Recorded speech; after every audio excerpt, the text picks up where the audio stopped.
And next up at UFC 327, we've got Curtis Razor Blaydes taking on Josh Hokit. And I got to say, man, I'm a fan favorite of this guy, Josh Hokit, obviously only making his UFC debut recently. He gets on the mic, and he's a pretty funny guy. I think he's exactly what the heavyweight division needs at this point, and he called out Curtis Blaydes. And you got what you asked for here, buddy. You've got Curtis Razor Blaydes, a guy that only tends to lose to the best of the best in the heavyweight division. Guys like Tom Aspinall, Francis Ngannou. He got knocked out by Derek Lewis and knocked out by Sergey Pavlovich. Other than that, this guy is an absolute freight train. And Curtis Blaydes has taken a lot of criticism in his career for not falling back on the high-level wrestling that he does possess.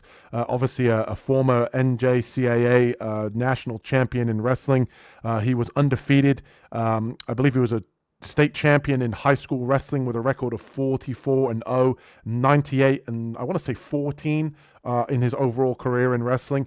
And we saw him go back to that in his previous fight against Kunyev, and I was happy to see that. He has a nice jab. He obviously trains at altitude, and we know that he can fight a full 15 minutes. And I'm going to pick Curtis Blaydes here, and I obviously flip-flopped on this one a little bit. I do think that Josh Hokit at the heavyweight division, he's a little bit undersized, but what he lacks in size, he makes up for in speed and output. And you saw that in the Denzel Freeman fight, that he pushes an absolute tiring pace for these heavyweights, especially the bigger heavyweights, where he comes in, he wrestles heavy, Division I wrestler at Fresno, and he is a former NFL player for the 49ers. And I think that he is a great athlete. He comes in at like 235 pounds. And he's a guy that he wants to push a pace, and he wants to be able to take you to the ground. He wants to wear on you and have a lot of output. And he's a character. And I think if you come into this matchup here and you use that same game plan against Curtis Blaydes, I just don't think it's going to work. I think Curtis Blaydes has been around the block. He can fight a full 15 minutes, and all eight of Josh Hokit's victories have all come inside the distance. So that doesn't kind of leave me with much confidence about if he can't get Curtis Blaydes either down and beaten up here or get him out of there early. I think Curtis Blaydes is going to take over late. I think Josh Hokit's going to come out like a bat out of hell early in round one. Curtis Blaydes is going to look to use his technical boxing. He has a nice jab, and obviously in this matchup, almost a 7-inch reach advantage here.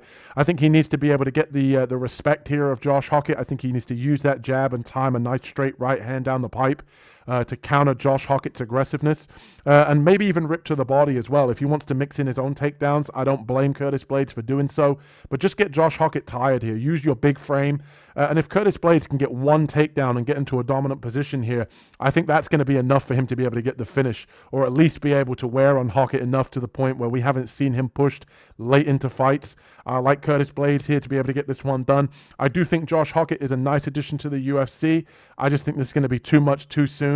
I think Hokit is also a guy as well. If you look, he gets his legs lit up in most of his fights. He doesn't check a lot of the kicks. He wants to get in your face, which leaves his legs exposed. So Curtis Blaydes' camp could definitely capitalize on that. But give me Curtis Razor Blaydes here to get this one done. I'm not super confident. It's heavyweight MMA. Josh Hokit can obviously change a fight with a nice overhand right at any moment. But I do think that Josh Hokit is asking for too much too soon. Good on the mic, but I don't necessarily know if his cardio is going to be there to be able to fight a full 15 minutes against Curtis Razor Blaydes. This is a great fight, great matchup. Looking forward to this one, but give me Blaydes to get this one done. Carlos, who you got, brother? In this one, I'm going to go with Josh Hokit to get it done. I like Curtis Blaydes, and I think he's got the better striking. I think that Hokit leaves too many openings with the looping punches and marching forward with his hands down, and it's kind of a recipe for disaster because Curtis Blaydes does have good striking and he can exploit that.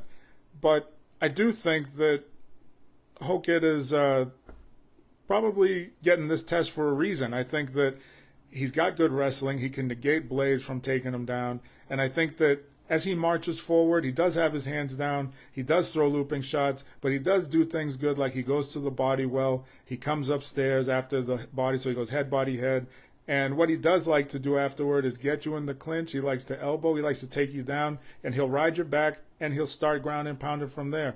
And although Blaydes does have the wrestling credentials to stay off his back, get back to his feet, I think that Hokit's going to punish him on the way back up. And Hokit, I think, is just a better athlete all around. Played Division I football. He was a fullback. He's fast. He's agile, and he's got heavy hands. So I'm going to take Hokit to get it done. I think he's got a lot of work to do, but I do think he can. I think he can get this done. I think this is a good test for him, and to see where he is in the heavyweight division, I think he's going to pass it. I think he's got the aggression. I think he's got the ability, the power, the speed, and wrestling credentials as well. And his striking is always going to get better. So I'm going to take Hokit to get it done.